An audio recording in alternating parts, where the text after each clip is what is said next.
Today I'm meeting with Bernard Jackman. We're going to sit down, we're going to have a coffee about how he manages his busy schedule. He is a high performance leader. He does multiple talks per week. He is incredibly busy. And he has given up his time to meet me today for a coffee. So I want to bring you along with me. We're going to talk about his life as a rugby player, as a coach, as a pundit, a commentator, and life on the farm. So grab a coffee or a tea or whatever you prefer. I'm going to bring you along with me. So let's go. Bernard, really good to see you. How are you? You too. Excellent, thank you. Thanks for Good, organising good, this. good. You've been busy. Yeah, well, it's just this time of year, end of year, so a lot of corporate teams are trying to finish the year strong. But that was probably more November. It's December now, so they're kind of into it, into the action. And then from a rugby point of view as well, there was a big November series, so 4 internationals in Chicago for Ireland, New Zealand, and now it's into the Champions Cup, so it doesn't really stop. Yeah. And I suppose that you've been the player, the coach, the pundit, the farmer. Yeah. I want to talk to you about life before all of that. Yeah. So talk to me a bit about where you're from, the farming, everything. I'd love to hear a bit more about that. Yeah, so I'm the eldest of 5 kids. My dad is the eldest of 12 originally, 10 survived. So he's a cattle dealer, so he buys and sells cattle. His grandfather was a cattle dealer. My dad left school when he was 13 because my grandfather had a stroke, so he had to give a dig out. And I suppose when I was growing up, I was infatuated with doing what he does, you know, so we have trucks and go to marts, buy cattle, etc. So I was excited by that, but my mum and dad decided that if I stayed at home, I wouldn't have probably finished my junior cert or leaving cert. I would have just, unfortunately, there was a lot of people dropping out of school early to get work, and they decided to send me to boarding school. So I went to Newbridge College, and that's where I took up rugby. It was kind of compulsory in first year. I loved it, and because I was doing 3-hour study every night, compulsory, my academics were decent, and when I got to leaving cert age, I had a choice, obviously, go home and take on the family business with my dad, or maybe go and do something else for a while. So I went to university and I picked a course called International Marketing in Japanese, which is in DCU, which was a 4-year degree, 2 years in DCU, a year in Japan, which is 6 months in college, 6 months work experience, and come back into your final year. And I did that, and I was just about to go to Japan for my 3rd year, and rugby went professional. Which a lot of people wouldn't remember this or believe it, but the IRFU actually voted no to professional rugby, but the vote was passed at World Rugby level. So the IRFU had wanted to stay amateur, but they had to go professional because the game went professional. So I was part of that first cohort of rugby players in Ireland, I think it was 1996, who were professional. And Warren Gatland, who ended up being the coach of Wales and the Lions, he gave me a contract to play for Connacht. And I said, I'm going to go to Japan. And he said, well, look, if you go to Japan, you may forget about professional rugby because the people who get the contract this year will be a year ahead of you, etc.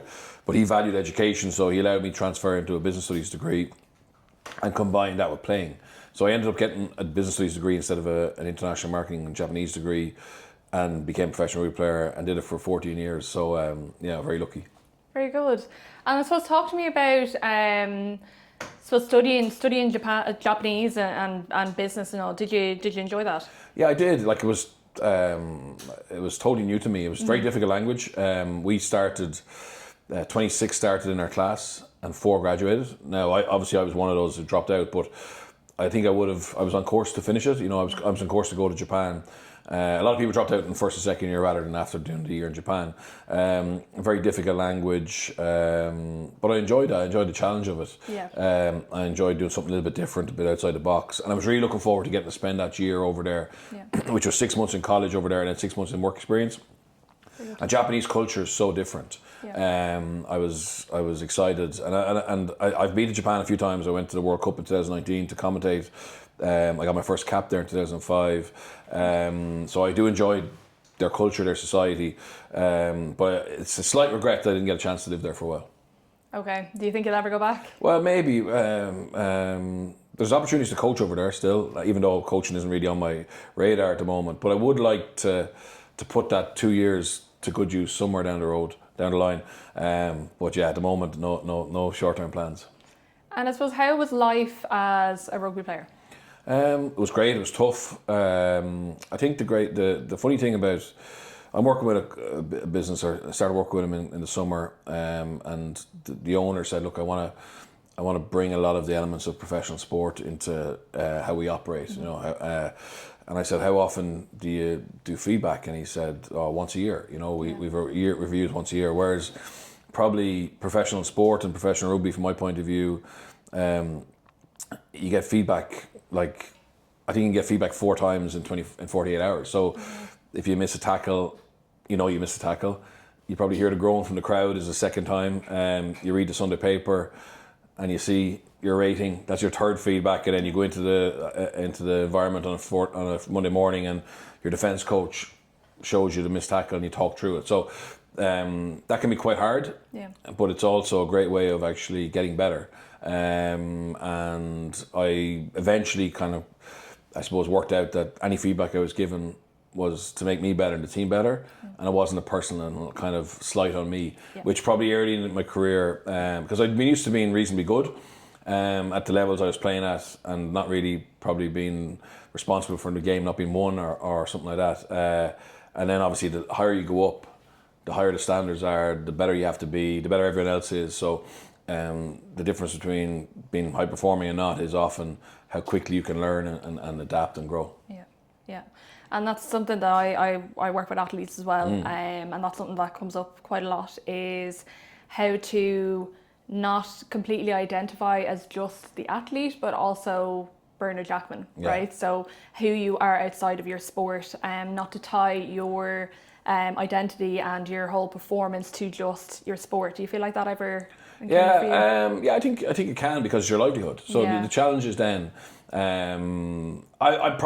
I think on my generation, we're luckier than the current generation in that, as I said, I didn't believe I was going to be a professional rugby player because it wasn't an option. So I always had a plan for a life outside of rugby. Whereas I see some players now, and effectively from 15 or 16, they're being earmarked as future professionals, future internationals. And effectively, it's a lot of pressure at a young age. And effectively, if they do end up in an academy or being a professionally contracted, that's what they think is them. And it's not. It's not them. It's a part of their life, and a part of their life that they're good at. But it's not them. And the better players I've seen who cope with pressure and achieve what they want understand that it's just a part. And when you're in that environment, you got to be brilliant at it, and you got to be diligent, and you got to be ruthless and work hard and intense. But then there's when you step outside that as well, and getting that balance right between whether it's family, whether it's study, whether it's work, whether it's whatever else that makes you, I suppose, have that energy you need to not just be good on a rugby field, but to be good in all areas. It's getting that balance right and finding out what works for you. Like for me, it's just taken me a while to understand this, but my well-being is better when I'm really busy. Okay, so like my schedule wouldn't suit a lot of people, but it suits me. And like so often people say, how do you do it, blah, blah, blah, you're very busy. But I actually works out that gives me energy rather than actually me having more time off and then not being energetic, if that makes sense. So it's a case of with busyness. Yeah, I thrive with busyness, but that's only suits me. I wouldn't recommend it to anybody else. Who and I admire people who can say, no, I'm at capacity now, I can't do that, because that works for them. But for me, it's a case of doing things I like. You know what I mean? Like I'm blown away by your interest in this space and what you're building. So when you asked me to do this, it was a pleasure to be involved in it, because I like passionate people. I like people who are trying to make a difference. I like people who are trying to build things. So hence, I appreciate that. No, but it's true. And I try and surround myself or work with people who are like that, which is a very fortunate place to be. But that's kind of where I'm at the moment. And how do you stay so structured and organised? What would be your kind of go-to tips or techniques for anyone who's super busy but find it hard to stay balanced? I get it wrong sometimes. Like sometimes I'm double booked, which causes a huge amount of stress. Now I've never double booked in terms of booked at the same time, but sometimes I'm at an event that overruns, which affects the next event. Or sorry, it doesn't affect the next event. I don't know how it affects the next event, but it causes stress in the moment. So that's probably something that I need to get better at, of not allowing those opportunities happen, because I understand like things slide. I was late here this morning because of traffic, etc. You know, so these things happen, yeah, though. These You know, happen, like yeah. So you have to give yourself enough leeway. Out of your control. Out of your control. You know? But apart from that, I'm quite lucky. So weekends I work, right? So like last weekend I did a match in France on Friday night. I was in Bath Saturday, and Sunday I was in studio in Dublin. But it's then like Friday this week is my week off, is my day off, if you get me. So it's again trying to work your schedule, look so in don't advance. contact Bernard on Friday.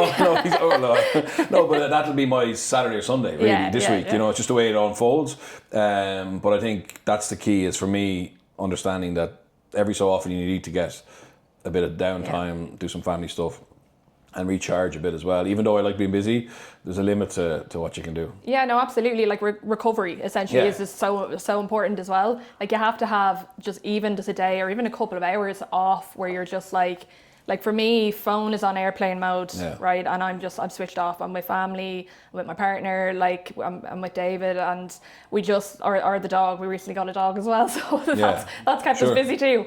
But it's just, you have to kind of find that time to switch off, because you're just going to be kind of, I suppose, a bit overstimulated, you know, with all the stuff that's going on. So you just have to find that switch off. I think on that, if you look at, so I'm interested in high performing teams, and obviously I've studied them and travelled and visited them. So I went to Toyota in Japan, the All Blacks, Google, Amazon, etc., Man United. And then the teams I've been involved with in business and sport, and even family, there's certain things that kind of are rituals that are important. You know what I mean? So you'll hear about teams. So if you become an All Black for the first time, they fly you to Auckland to the New Zealand Rugby Union head office, and the CEO or the CFO or COO meet you at reception, and you walk around the building and you look at the artifacts, the photographs, the jerseys of people who've worn that in the past. So, and that's part of that's a ritual that they have for the first time All Blacks. The haka is a ritual that goes back 125 years. It means something. And likewise, there's business teams, there's families, there's sporting teams who have things that are unique to them, that it's maybe the language, it may be how they honour each other and recognise success and gratitude or whatever, but they're important. Like for us as a family, no matter what happens, we try and go out on a Sunday evening for dinner. You know, the four of us, whatever, and it doesn't always happen, but that's something. If it doesn't happen on Sunday night, we try and do it another evening, and that's just 2 hours where we can kind of catch up. You know what I mean? And as a kid, my dad worked 6 days a week, but we used to go for Sunday lunch, and I remember us all hopping in the car and we'd go off somewhere for Sunday lunch. So it's probably something that was part of my childhood that I didn't at the time. I used to be annoyed going off sometimes. It was the same with me. It was the Sunday. Yeah, you're dragged off whatever. But now I realise that was that's a nice thing to have. Yeah. And it's like how you honour birthdays or anniversaries or christenings and all that stuff is from the family point of view. The successful business teams, sports teams I've seen, they have something or a few things that are unique. I'll give you an example. So Melbourne Storm are historically the most successful rugby league team in Australia. And whether you're an academy player or whether you're $1 million signing, when you sign for them, your first contract or you're with them, the first 2 weeks of your life as a Melbourne Storm player, you spend on a building site. Okay. You still have to train. Yeah. So your gym session might be at 5:30 in the morning. Your skill session might be at 6 o'clock. But from 8 till 5, you're on a building site. Okay. Right? And and like you would say, they've lost players because of that. Because some star players say, no, I'm not going to work on a building site for 2 weeks. But what they want, they see it as being an important part of remembering how lucky you are to be a professional rugby league player for Melbourne Storm. You know, and again, I admire that, and that's gone with different coaches, but it stayed as being part of the Melbourne Storm way, if that makes sense. Okay, very interesting. And you've travelled a lot, right? So talk to me about, you're in Grenoble. Yeah. So talk to me a bit about your time in Grenoble. Yeah, so I had a few chances to play in France as a player, but if you leave Ireland, you can't play for Ireland. Okay, so effectively I wanted to try and get as many caps for Ireland as I could. Yeah. And I was part of a Leinster team where we had a chance of being successful and we were successful. So I'm not, I don't regret it at all. But when I retired, myself and my wife felt it'd be a great opportunity for us as a family to go and live somewhere else, and for the kids to learn French, for us to learn French, and just experience a different lifestyle. We'd spent 2 years in Manchester early in my career, which is great, but France obviously is a little bit different. So I got a chance to go to a club called Grenoble, and we were in the second division at the time. Initially, it was a trial. It was a pre-season, so I got to go over there, do some work around defence, and at the end of it, they liked me, thank God, and we shook hands on a deal that if they got promoted, I'd have a full-time contract. So I kind of came back to Ireland. That's when I did my master's and did my thesis on correlation between high-performing behaviours and elite sport and business teams. But effectively, I had a year back in Dublin where I was watching the results every weekend, hoping that Grenoble got promoted. And we did, and we went over there for a year, signed a year contract, and we stayed for 5 years. And it was amazing.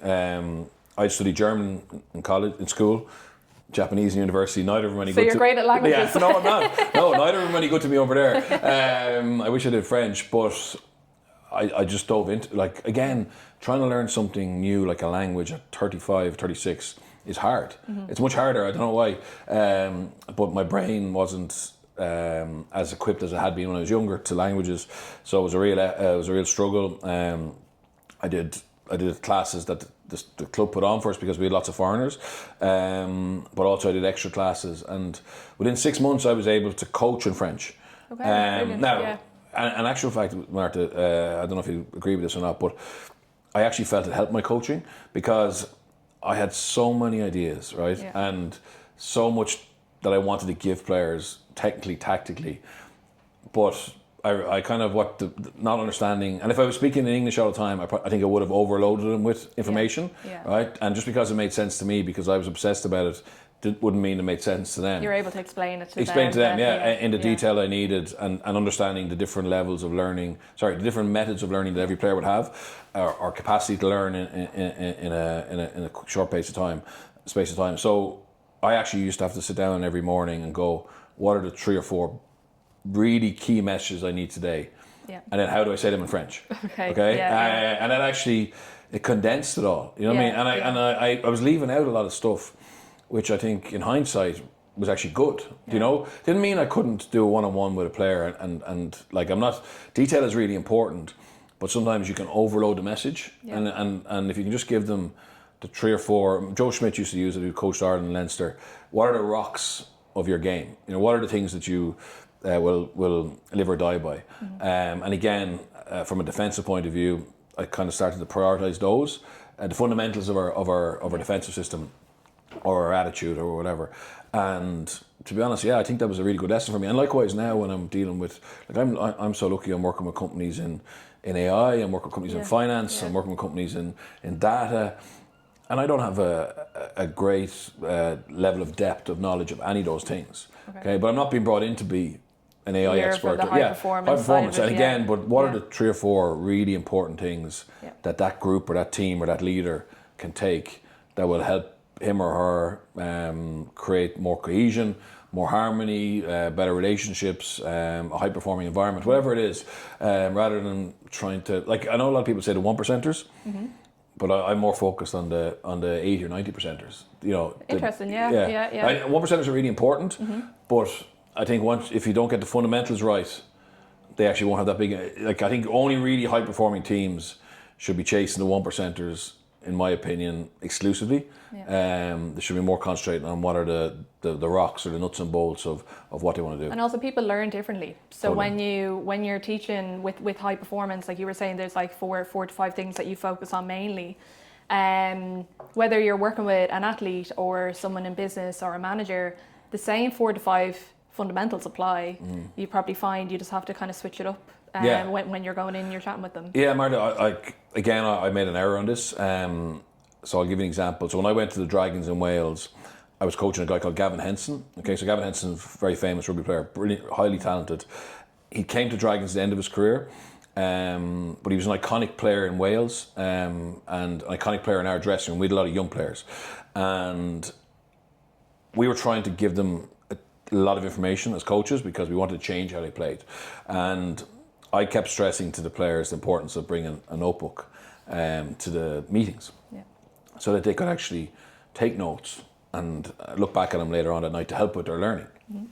And Gavin, he never had a notebook, and I kept making general comments. Well, he wasn't the only one, but I kept saying to the group, we need to take notes because we need to learn better. And Gavin didn't have one again, and then I didn't call him out in front of the group, but I asked him to come see me that afternoon, and I sat him down and I said, look, are you trying to, is it a protest here? Like, are you trying to basically work against us? Because if you bring your notebook and take notes, it's going to give a really good example to a lot of the youngsters because they follow you. And he said, oh no, he said, totally the opposite. He said, but I'm a perfectionist, right? And over the years, I've noticed that when I've taken notes during meetings, I've got so obsessed about the writing and how neat and tidy it looks, and that effectively I get absorbed in the writing of that point, and by the time I look back up, I've missed 2 or 3 points. Okay, so what I do now is I listen as hard as I can, and in fairness, I couldn't question his listening, right? So I listen as hard as I can, and as soon as I leave the room, I do a voice record of all important things, and that night I take notes from the voice recorder into my notebook, and then he went out of the car, his van, and he brought back in his notebook, and I haven't seen notes that looked as pretty or whatever, but as detailed, you know what I mean? Yeah. And again, it was naive on my point of view. I assumed everybody learns best by having a notebook, right? Which is nonsense, you know what I mean? Just because I like that's how I've learned. And again, I probably, it showed me that I needed to do more one-on-ones with every player and ask them, you know, do they learn by watching video? Do they learn by taking notes? Do they learn by PowerPoint? Do they learn by doing? Or is it a mixture of all those? But just to be able to balance that. So that's very interesting. It's just like the fact that people learn, like everybody learns differently, right? I'd be a notebook person as well, but there are people who prefer the voice notes. Yes. Like even if you look at people with WhatsApp, there's people who prefer texting to voice notes. I'd be a 10-minute voice note if you let me, or a 20-minute. But like I would learn differently as well. But there's a lot of people I work with who are also the same, right? So you might have heard me before talk on my stories on my Instagram about the page per day diary, because I literally draft everything by the hour. Okay. Some people love that, some people don't. Some people do learn differently, you know, or they perform differently. Yeah. So, and again, it's a case of understanding your people. Yeah. You know, the best you can. And like I like I said, I was angry with Gavin because I thought he wasn't trying to engage. In actual fact, he was probably the best. Yeah. He was probably the best. But I didn't know that because I hadn't talked to him about it. You know, and a one-to-one. One-to-one, and again, you could sometimes maybe in your team maybe be annoyed or frustrated with somebody, but not really understand why they are the way they are, and what they're doing in the background that maybe is not being recognised, that is actually above and beyond what's been asked of them. But sometimes we think that they're not contributing enough. And so you work with a lot of high performers, and taking Gavin as an example. Yeah. What's some things that you've learned about people's mindset over the years that have kind of stood out to you? I think a lot of high performers can be very, very close to being self-obsessed, incredibly driven, selfish. Like I would say I was selfish when I was at my best, and probably not as well-rounded as I would like to be in terms of being a nice person to be around all the time. You know, I think a lot of high performers can get totally focused on the goal, the task, etc., and that's what often makes them special. To be fair, so it's not a negative. They're actually quite rare, but they're often the people who make the difference in a very tight contest. They can go above and beyond what's normal. But again, the problem. The issue with that is trying to create an understanding in the team and of why that person is the way they are, and obviously for them to understand their role in the team as well, that they can't become overly selfish, and they've got to be able to understand that their behaviours can affect the team. So, and that's why there's been so many studies, Marta, on team cohesion, and the longer people spend together, the more effective the performance tends to be, to such an extent that can outperform talent. So you often see a lot of teams that watch the English soccer Premiership that just recruiting talent doesn't necessarily guarantee results straight away. And the teams who've been together a long time, because of time together, tend to understand each other better, and that leads to better performance. But the challenge is, how can you get performance without waiting a long time? Because if you're a soccer manager in the UK, in the Premiership, I think it's 1.2 years now is the average. So you need to find ways of getting people to have cohesion quicker than just time. And also in the corporate world, like, you know, our parents or our parents' generation may have had one career and maybe one employer for a long period of time, and likewise they're around people who are together a long time. Whereas now we see people doing 2 years here, 6 months here, 3 years here. So there's constant change. Your full career is in the one place, exactly. but now people are they're picking up more skills going to, maybe it might be, as you said, 2 years in one place, 3 years in another, and you're picking up those skills. And like, skills are transferable as well, right? So even when you played rugby, you went into coaching, you went into the commentating and everything as well, like, you probably found those, and the high performance speaking as well, you found those skills were transferable. Yeah, they were. Preparation is a gift that pro sport teaches you, because you have an opposition on a Saturday and you start on the Monday to prepare for that, and then you go and execute, then you review it, and then you plan again and you do it. You know, so it's just this cycle of constantly creating a plan, preparing to be able to execute a plan, executing it, reviewing it, and going again. So likewise with working with corporate teams, you know, we start off at zero effectively. The first session is finding out where they're at, what the challenges are, what they want to do, and then you keep building. Every session you do is towards there, and sometimes you might make 2 steps forward and have to go back, and constantly. And I think what pro sport taught me, and still teaches me from a media point of view, is you're never where you want to be. You know, you're never as good as you think you are. You're never as bad as you think you are. The game is always changing. The business is always changing. The market is always changing. So you need to continue to adapt. Like, look at media now. Like what's expected of a co-com now or a pundit is different, because you have to be able to kind of do everything. So I do radio, podcast, write, co-com, punditry. But you can only do those if you're absolutely passionate about it and you understand. So like, I had 4 games of the weekend.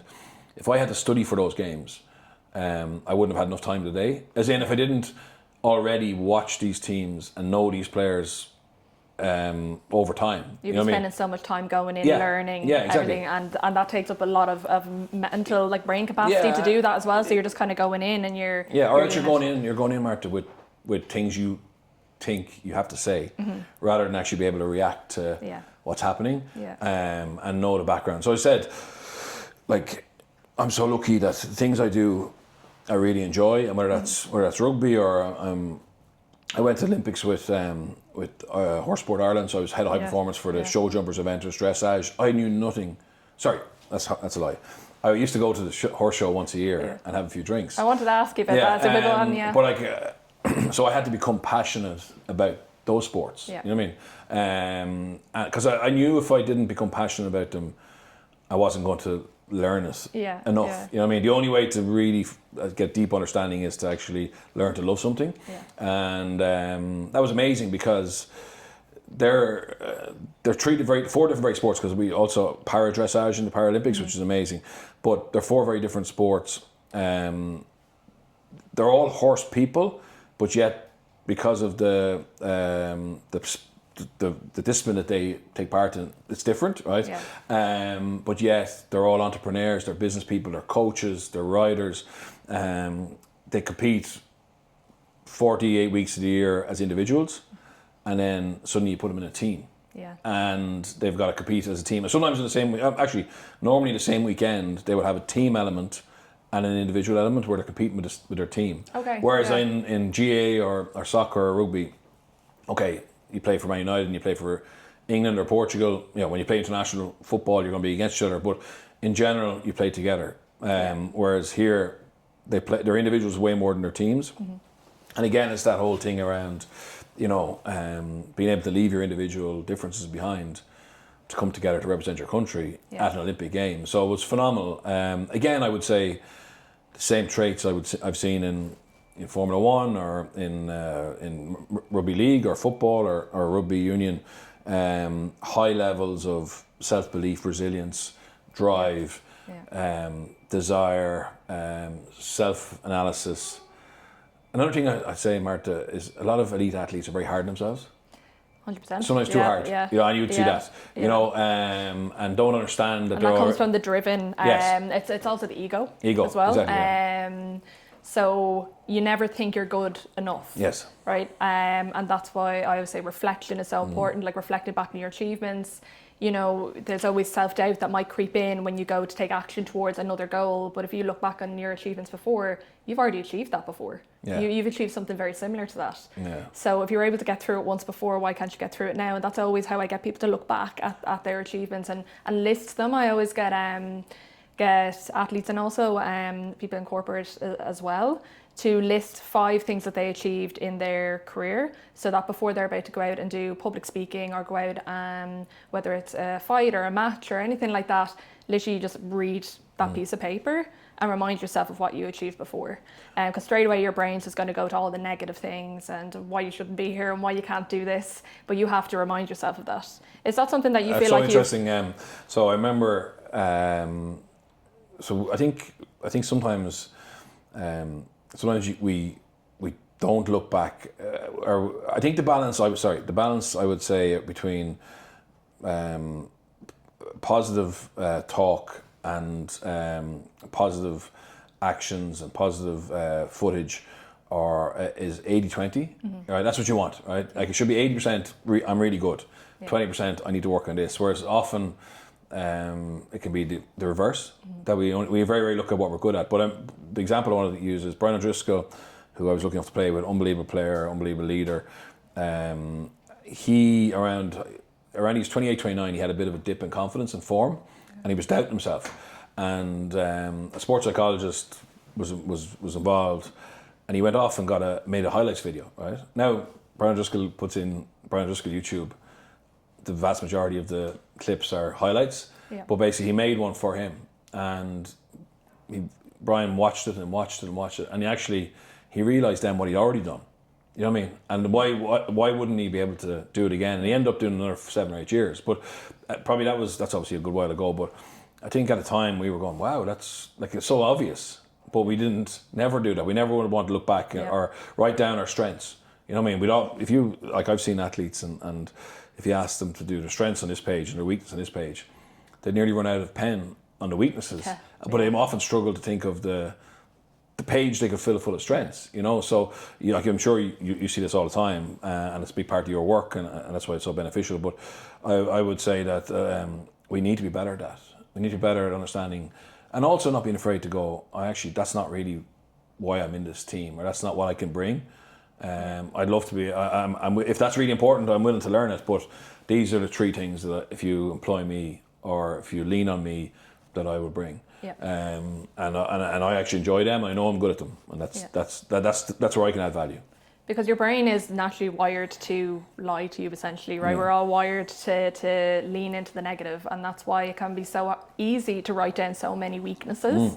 Very hard to lean into the positives, your strengths, right? So you almost have to really think back, because when you're chasing a goal, right, when you've just accomplished something, you forget about it, and then you're on to the next, and you're on to the next. And that's kind of the driven mindset of a high performer, right? You just want to keep going. You very rarely look back. So when you're asked to actually sit down and do that, that can be tough. I don't know if you shared it or I think you might have, but the study recently from the top 25 tennis players in the world. So effectively, they studied the top 25 tennis players in the world, and there was actually very little difference in terms of skill, fitness, diet, nutrition, sleep, etc. I did see that video. But the biggest difference was the top 5, within 5 seconds of a shot, were able to kick back into positive mindset. So for example, hit a double fault, actually understand why to hit a double fault, and understand the fix, or the game is incredibly tough, and able to convince themselves this is where I thrive. I love these battles. You know what I mean? And I'm not saying that the others had negative thoughts, but they were just better at that. And like for me, it's just a very simple example of how important your mindset is, and how if you can train it, and that's what you do, but you can train it to click into why I deserve to be here, what I bring.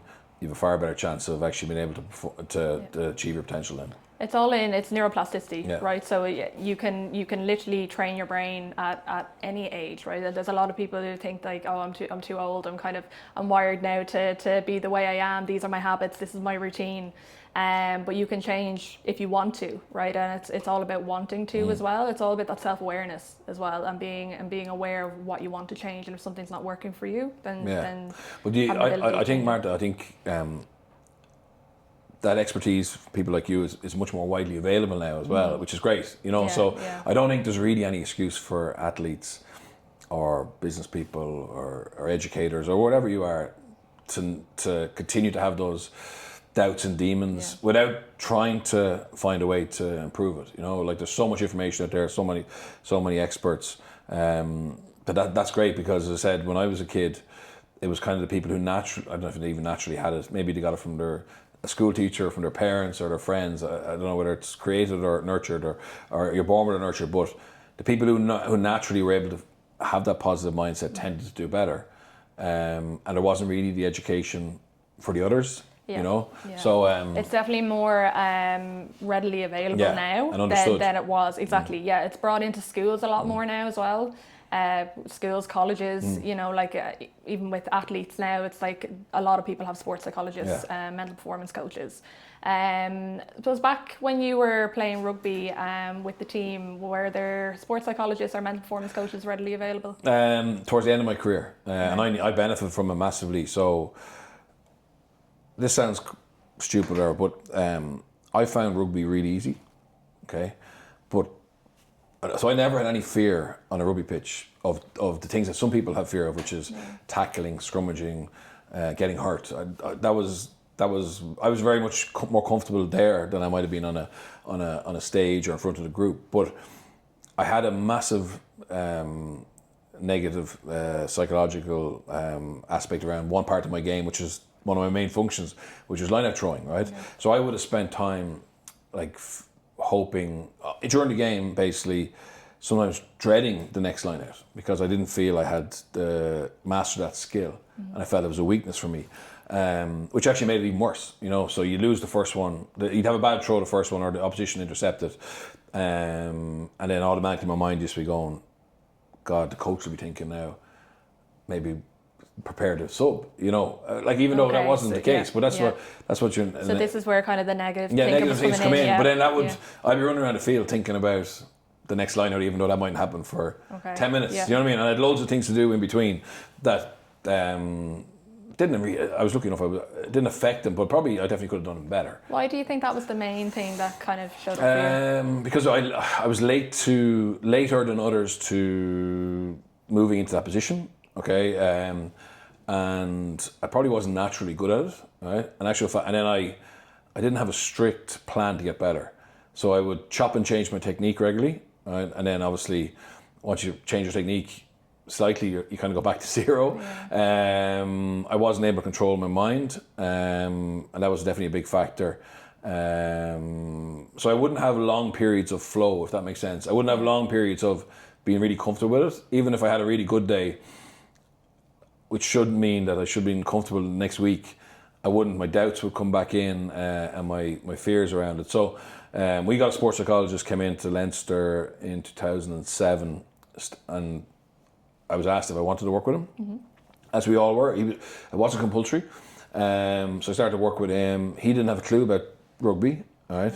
So he sat down and said, "Well, look, what's your process?" And I was like, I didn't have a strict process, okay? And he said, right, that's where we're going to start, right? So we broke it down to eight steps, and every time I practiced a training, every time I threw in a match, I basically, and the first one was get the ball, like it sounds stupid. Second one was hand position, okay? So it's always the same, and using the markings on the ball to make sure every time I threw, my fingers were in exactly the same place. And the third one was feet position, which is obviously just behind the line. Then I had a couple of triggers before I actually launched the ball, and one of them was a breath, and another one was the visualization, and then I remember the last one was the follow through, okay, and the finish, the follow through finish. So brought it back to basics. Yeah, and we messed around with throwing with blindfolds, but still going through the process with visualization. Like, so I would have then we would have trained. So historically, when I trained line out throwing, I did it on a rest day, or I did it in between sessions when my heart rate was 45 beats per minute. But that's not how I ever threw. You know, I doubt I ever got it under 90 beats per minute, because you're going from running around the place trying to smash people to trying to do a closed skill. So again, when we trained, we did a mixture of, I suppose, under rest, but also under fatigue. So we would go out and do shuttles and then throw, you know what I mean, and try and simulate that situation. We had a pre-match warm-up routine for throwing, which meant I threw in all the areas of the field, both sides, that I would throw in a game, you know. And this just becomes routine, and the more you do it, the more comfortable you get. And then I said the visualization became very strong. So I would go into the dressing room, I would put a hoodie over me, close my eyes, and I would visualize all the line out menu for that day. So we'd have different calls, but like when I got good at it, like I could actually see, so we'd have different players playing certain games. I could see their faces, I could see their hands, I could see the ball like rotate through the air with a spiral, them catching it, them delivering, you know, and you nearly would believe that it was actually true. So, but again, I had to work at that. Your mind can't differentiate between what's real and what's imagined. So that's why the visualization is really important. And I thought that was the best rugby in my career. So it wasn't just my throwing got better, everything else got better. Even though I wouldn't say there was any other reason for everything else getting better, except that hang up and that negativity was being managed. It wasn't dealt with. It still wasn't a strength of mine. But it got to a level where it wasn't holding me back, if that makes sense. And how long do you feel the visualization? Like, how long did it take you visualizing? About 6 months. 6 months. Yeah. To be honest with you, the first while was a real effort. You know, I had to really work on it. It wasn't natural to me at all. But he guided me to persevere with it, and then it just started to become better. I can actually do it now for most things if I want. You know what I mean? Amazing, yeah. I can do it for most things if I want. If I ever feel that I'm a bit worried about something, I would visualize. So if I had a big pre-match presentation to do on TV, that I only have 60 seconds, and I need to nail it, you know, and I have a lot of words to get through, I will not just prep it, I will actually visualize myself standing at the monitor doing it, if that makes sense. And I can do it now driving the car. Maybe it's not the healthiest thing to do, but I don't have to close my eyes to do it anymore. You know, you can like you can listen to visualizations as well, and you can absolutely drive and not have to close your eyes. You know what I mean? But like the more you strengthen that part of your mind, you can definitely do it in different ways. Would you ever have written out visualizations? No, but I would have written down every Monday with him what was important for me this week. So if it was a recovery session, it was a massage on a Wednesday, that would be my week, right? Yeah. And it would be my week. Okay. The team were training.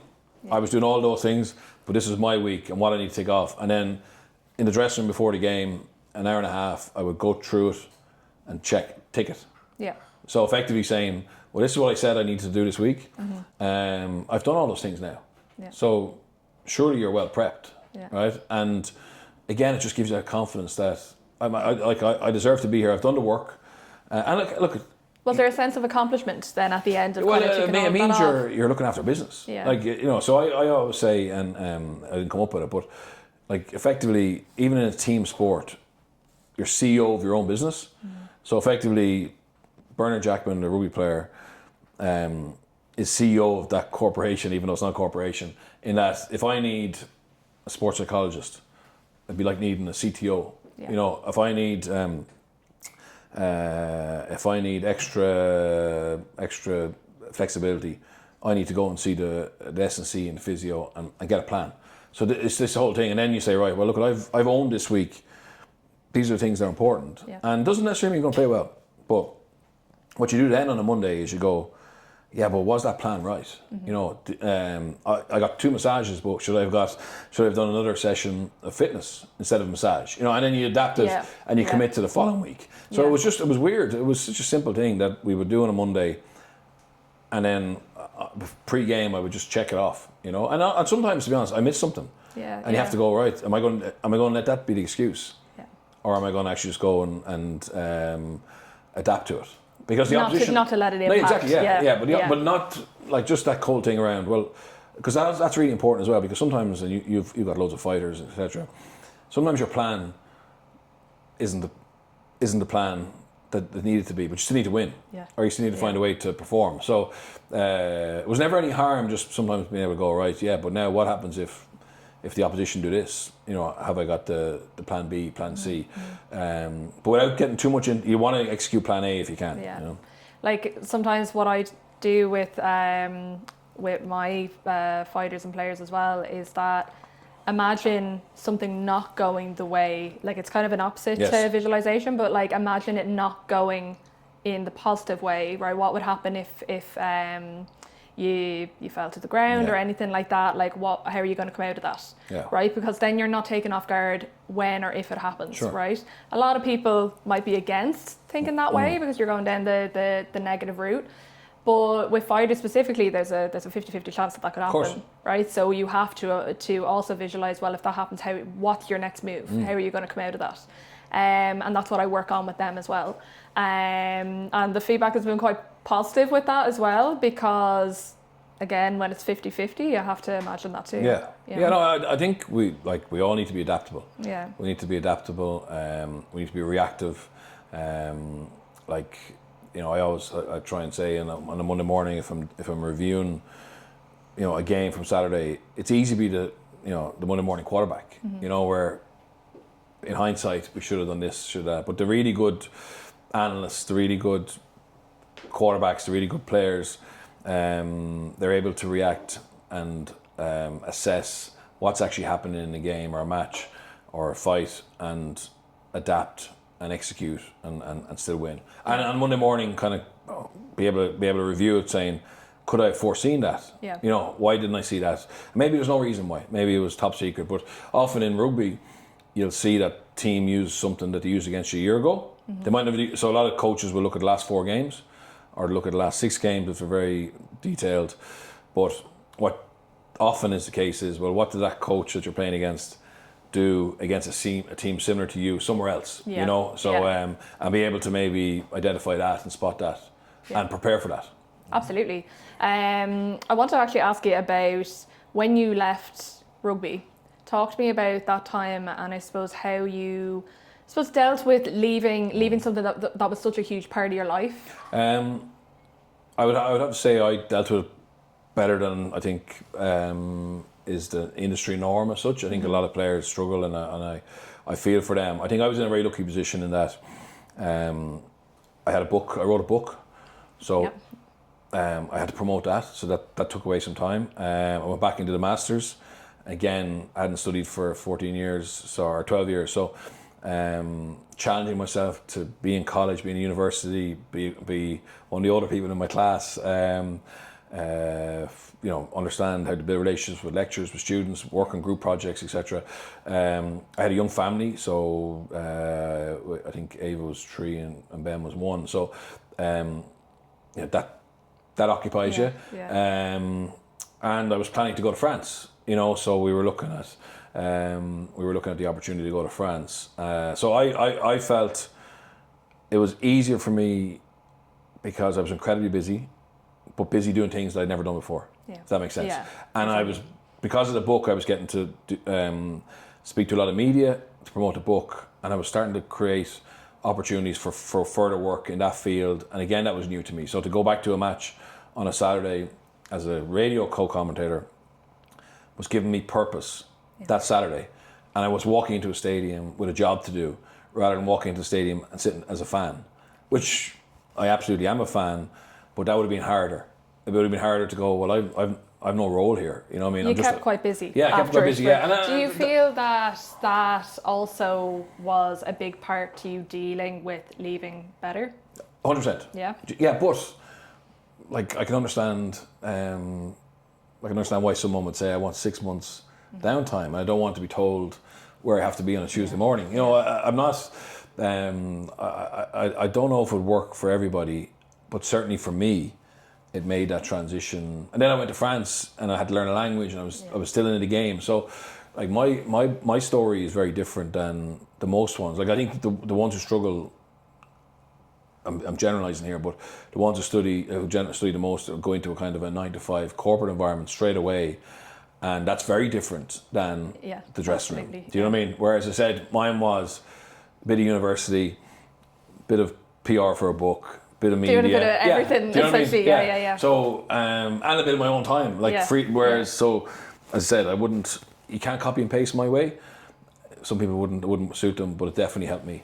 No, I think it's a great way, the way you did it, because I always say, and look, I do it myself as well. It's like, do different things, you know, don't always just do the one thing, because doing the one thing, it can become a bit mundane. So it's nice to actually have a couple of different hobbies and skills, and always be open to learning as well. So with the languages, like you were doing that as well. How did you find then moving into the commentating and everything as well? I think the commentating is probably not too bad because you're not really critical. You know, you're in the moment. You're giving the commentator an extra layer. The hard part is punditry.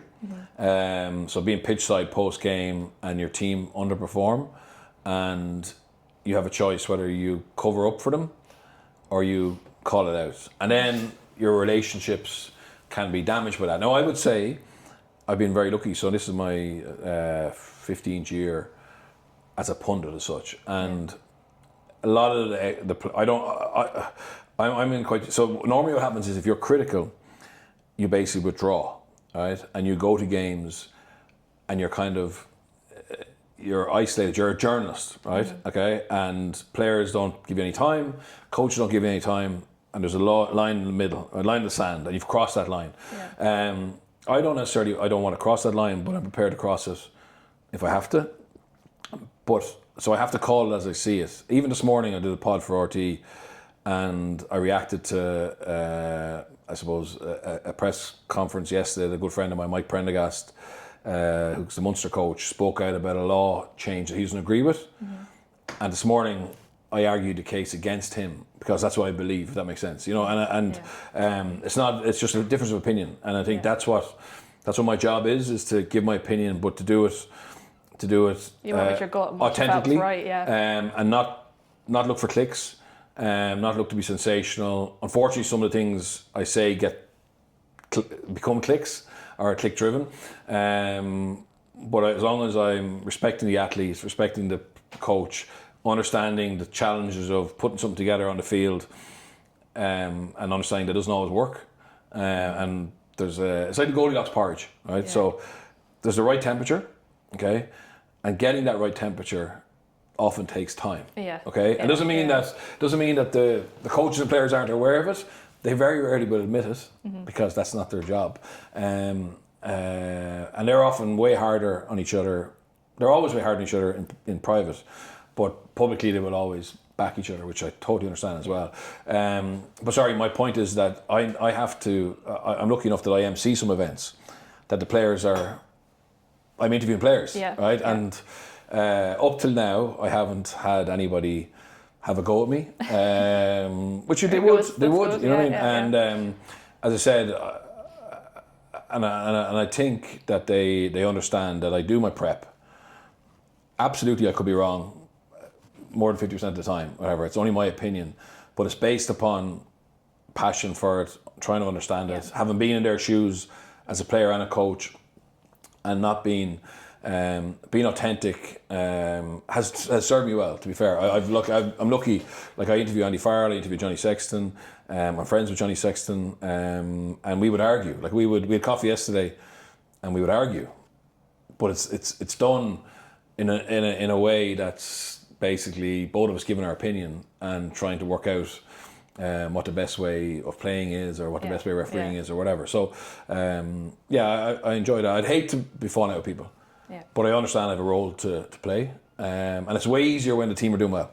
But when the team are struggling a bit, you have to ask the questions why. Yeah. Or identify why you think. Yeah. And would you ever have felt at any point in your career, because I know like a lot of people do come across this, imposter syndrome? Yeah, of course. Lots of times. Like joining Leinster, like they were stars to the team. My home province. Most days in work, most days now, like going into talk, I'm doing a talk tonight for I think 250 business owners. Have I got to? Why should they listen to me? So again, it's going, well, look at what have I seen? What can I tell? What examples can I give? Is it relevant to them? And you can convince yourself that you have the capacity to be there. You mightn't be everyone's cup of tea, but you have an interest in helping them. Yep. Given your experience, I've invested in myself through travel and through study and all that stuff, and I'm picking up stuff all the time from now the companies I work with, that I think some of those examples can be transferred or used elsewhere. So, but yeah, you doubt yourself all the time. You know what I mean? You doubt yourself all the time. But that's, unfortunately, maybe you know better than I do, but maybe you can get to a stage where you don't doubt yourself. Everyone experiences it. Yeah, I think as long as you can handle it.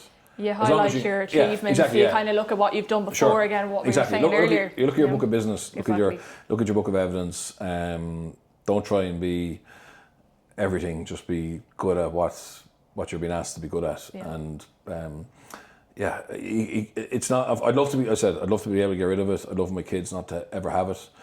Unfortunately, I think it is just part of the way our mind works. It is a part of the way the mind works. Like you're always going to get that. It's just how you switch that. Yes. It'll pop up. Like I've experienced it as well. Yeah. Everyone does. It's how you come out of that. But what's one piece of advice you'd give to anyone at the moment who is in any way a high performer, or might not see themselves as a high performer, wants to, very driven? What are a couple of things that you've learned throughout your career that you could give them advice to help them with their mindset and their performance? Try and work with people that you respect and respect you. I think that's a massive change I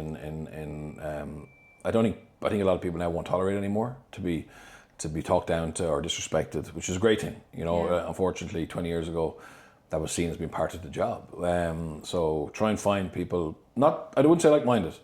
I think too many like-minded people isn't necessarily the best for growth either. So respect, be respected, respect your team, and just try and build things. Like understand what you want in your life, why it's important to you, what that looks like, what you'll feel like if you achieve it. And then just go hunt that down, and every rejection you get, every setback you get, look and see what you controlled. And I think the big thing, so I got sacked by the Dragons, and when I got sacked, I spent about a week trying to look at everything I did, right?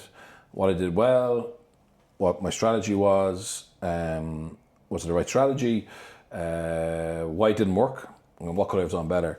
And then, like, after about a week, and after looking at it all, I realised what I should have done better, okay? Why I failed, the effort I put into it, the plan we had, etc. And then I just accepted it, you know what I mean? Because if I had let that break me, and if I hadn't reviewed that properly, I'd be going into every TV or every appearance or every podcast or every newspaper article going, do I have the credibility to write this? I got sacked in my last job. Do you know what I mean? Whereas the reality is, like, you were holding on to that. If I hadn't just dealt with it, I'm not saying like there's no learnings there. It wasn't my fault. I'm not saying that at all. There was areas I should have done better. I should have handled better.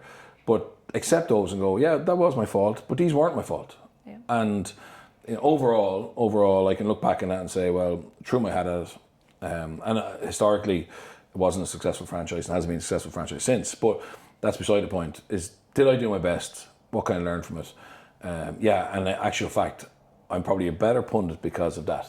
Yeah. Rather than have less credibility, because I've been in their shoes. Yeah. I've been with the media and the fans, like, not happy with you, and I've had to fight and all that stuff. So That's it. Yeah, it's not being afraid to look at not to review setbacks or failures either, but park it then and say I've learned that from this. Bang. And how did you handle any sort of, as you mentioned, kind of backlash from fans? I never shouted back at them or anything like that, or got involved in social media. To be honest, it actually made me more determined. Obviously, of course, sometimes you feel, they don't know what they're talking about, they don't understand the circumstances. But my job was to get my players and coaches ready for each day and keep them on track, and maybe take the criticism on me so they don't have it, if that makes sense. I'm not trying to sound like a hero, but that's just, I think that's the job of head coach. That's the job of head coach. And it probably affected my family and people close to me who were listening to it more than it affected me, because I knew I was doing what I could control, and I couldn't control the narrative that was out there. Yeah. What's on the horizon for you now going forward? What's the plan for Bernard? Yeah, hopefully lots more media and rugby. I'm contracted to Premier Sport and RT and the Independent and the 42 for a podcast. So that's kind of, that goes season to season. Yeah. But I'd like to hope that will continue. I love that. And then, I'm working with some leaders and business people. Some once off, so like they might be going away. So in Q1, there'll be a lot of companies who are doing away days, setting their goals for the season or for the year, and they like to bring in sometimes a speaker. So I'll help with that, and then often, to be honest, I've been so lucky that sometimes I go in for one, and other work comes from that in that company, if that makes sense. Yeah, that's brilliant. So often what starts as one ends up being a relationship. And you were saying earlier you have like five different events, I suppose, in total today. Yeah, so I want to do a TY talk now. So my son is a 5th year in school. Brilliant. But last year, I remember having dinner 2 evenings in particular, and he was blown away by someone who'd come in to speak. And I said to myself, wouldn't that be a nice thing to do this year? So I'm going to do 6 this year. This is my 5th. So one more after this. And then I'm going to do a talk for a university team of career guidance teachers this afternoon. And then I have a thing tonight with a small firm association. Brilliant. And tomorrow night I've got an event in Limerick, a live show for a rugby club fundraiser. And Saturday I'm on TV. I'm in to leave you alone on Friday. This Friday at the moment I'm off. So but look, I'm off, but things can change. No, but take the time off. Take the time Friday. Friday's off. Bernard, as always, it's great to meet you for a coffee and chat with you. Thank you very much for sharing all that with me today. No and hopefully we'll meet up again for a coffee soon. Yeah, best luck with your pod, and best luck with everything you're trying to build. Thank you, and you too. Cheers, thank you.